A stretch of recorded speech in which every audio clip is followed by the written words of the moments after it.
I just love this cover. It made me so interested.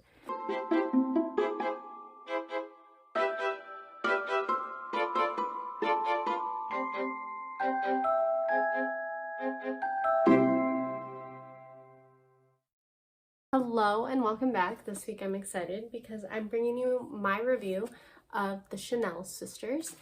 It's by Judith Little and it was so good. I loved it. This largely focuses on Antoinette Chanel, who is the famous Coco Chanel sister. Now Coco's real name is Gabrielle. And this is like a historical, fictionalized biography of kind of both of them to a degree. So something before we get started, I absolutely love author's notes. I think they're super fascinating, especially in historical fictions like this, because I don't know about y'all, but whenever I read historical fiction, I'm always kind of like, well, what was true? Like, obviously this person did exist, but how much of the little conversations or the actions, etc., how much of that is actually true? And something that I had no idea about, but apparently Coco Chanel was a liar. She just wanted to seem better than what she was. It would appear like the sad truth is that they were actually, the siblings, they were all born into some pretty dire conditions. There were three girls and 2 boys, and when their mother died, the father sent the 3 girls off to an orphanage run by some nuns, and then it's a little unclear what happened to the brothers, but somehow they ended up going to farmers and working the fields or something. That was a little bit more difficult to understand. But anyway, so once Coco became famous and she started going around in the upper echelons of the social circles, she didn't want people to know. And so actually what I found was really fascinating is that her birth certificate, her last name was recorded as Chesnel with an S in the middle, but she never got it changed because she didn't want to admit that aspect of her life. So really, she's Gabrielle, aka Coco Chanel. So anyway, not exactly the greatest track record with the truth. Her sister Antoinette, on the other hand, very, very interesting. So Judith Little in the author's note says that apparently there's not a lot known about Antoinette. And in my own Googling, granted, it's not like I was doing some in-depth research. I'm not writing another book. There's not a lot out there about Antoinette. And so apparently a lot of Chanel biographers kind of brush her off. But it was interesting because, as Little says, as I thought about how to approach a novel, Coco, famous for lying about her upbringing, didn't feel like an authentic narrator. She never would have willingly shared that part of her life. Instead, Antoinette emerged as an opportunity to both tell Coco's story and reveal a more intimate, honest side to Coco only her sister would be pretty privy to. And then she goes on to say like how she was just so haunted about the lack of information about Antoinette, and so she like dove into historical records and newspapers, magazines, etc. And she found that Antoinette was way more complicated than many Coco biographers lead people to believe. Apparently she was very smart. Apparently she was very integral into the early days of Chanel. And perhaps most tragically, she died really young because Coco, she didn't die until, now I'm forgetting. I'll put it up on the screen, but sometime in the 70s or 80s, while Antoinette, she died in her mid-30s in 1921.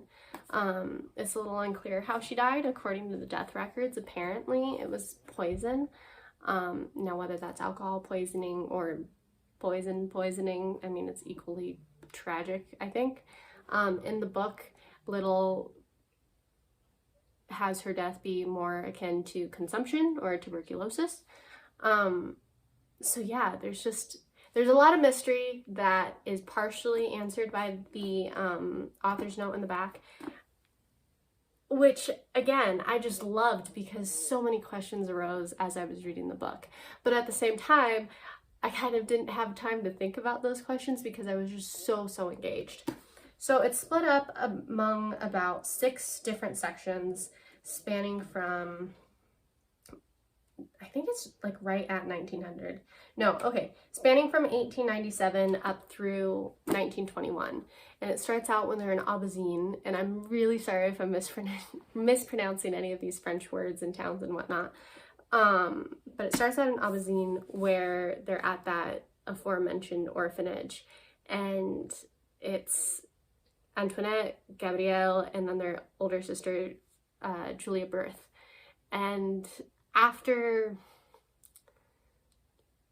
being exposed again to the real world through visiting their cousin, Adrienne, or Julia Berth, having a very much frowned upon fling with the local boy, they eventually get sent to another convent orphanage school sort of situation in Moulins.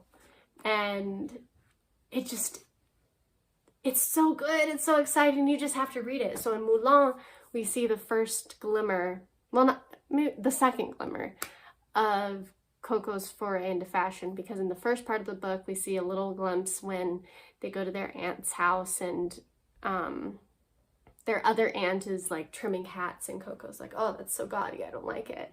And then in the second part, when they're in Moulins, they hate their uniforms because their uniforms don't fit well, and the nuns don't care about the I'm gonna mispronounce this, so I'm just gonna say it in English, the needy girls, the girls who were the charity cases, essentially. So they pick apart their uniforms and they resew them very meticulously to make sure that they fit well.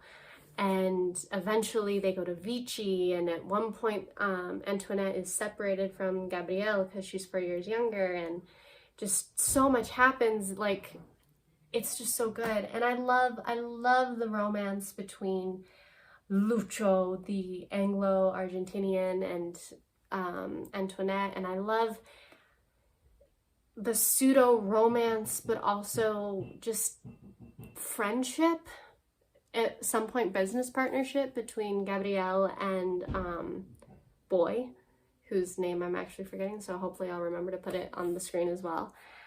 It just, to use Little's words, it is a very intimate look into their lives. And I think because we see everything through Antoinette's eyes, it's just so personal and it's so vulnerable, and it seems so real.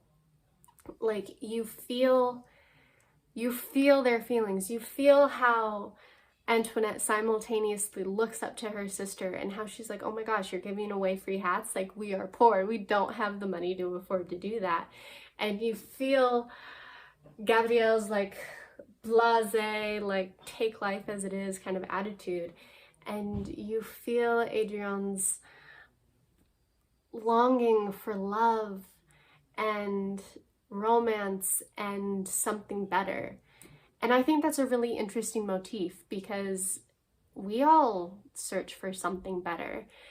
And I love that the three Graces, as they're called, Gabrielle, Coco, and Adrienne, how each of their something betters are a little bit different. Like, they all have similar underlying things, like they don't want to be poor anymore. But for Adrienne and Antoinette, like, they care a little bit more about love than Gabrielle does. But at one very vulnerable moment, she expresses how she's like, I thought we were meant to be, and I guess we just aren't.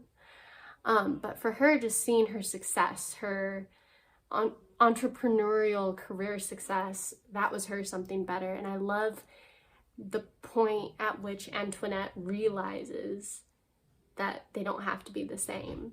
It was just such a personal and relatable epiphany that it made her that much more endearing as a narrator, and it made her story that much more captivating and engaging and worth the read.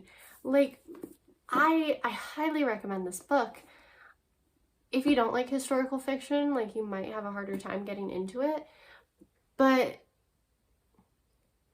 I don't think that that should really deter you too much, because the beginning is just a little bit slow, just because, you know, that's that exposition. We're establishing who's who.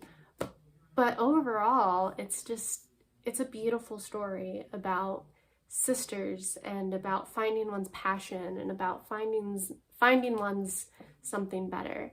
And I think because everybody has that, it's just a really beautiful, emotional, relatable read. And I really hope that you get to share all of those feelings, like I did. So that's all I have for the Chanel sisters. Really well done historical fiction. Also in the realm of history, but a little bit later in the 20th century, we have Hannah's War by Jan Eliasberg. I've just barely started. Already Hannah seems like a really cool character. It's always weird reading main characters who share the same name as you, but again, I love the cover and I was instantly drawn to it. So I'll be back next week with my thoughts, and in the meantime, happy reading and thanks.